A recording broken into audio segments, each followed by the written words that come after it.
Nanangana fikambanana ara-dalàna sy ara-panjakana ka nivondrona ao anatin'ny fikambanana ivondronany mpivarotra sy délégué eto amin'ny renivohitra Antananarivo na Fimpidera ireo mpivarotra manerana ireo tsena misy eto Antananarivo. Nilaza nijoro hiaro ny tombontsoa amin'ny mpivarotra manerana ireo tsena misy izy ireo ary naneho ny ahiahiny manoloana ny antsonjay ataon'ny commune Antananarivo renivohitra. Tsy tokony ao anatin'ny fanerena, tsy tokony ao anatin'ny fandrahonana ny fampitondrana eto fa ao anatin'ny fampitoniana. Nanataka fampitoniana izay teo amin'ny tanàna Antananarivo kanefa tsy nisy zany fampitoniana zany fa olona tsy mahatapa-kevitra no nalefa ifampidinika taminay.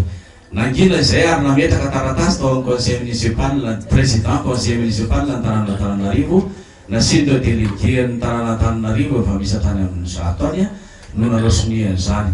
Nangataka izay ny hanafoanana an'izany aloha ary dia mbola mangataka izay ny hanafoanana an'izany tompoko satria tsy mety aminay mpivarotra ny fanatanterahana ny recensement io. Amin'izao fotoana izao dia hitanay fa mbola tsy vita akory ary le contrat izay fanaovana dia efa miakatra 5 000 sahady ny ticket eto Antananarivo renivohitra isaka ny ray metatra sasany.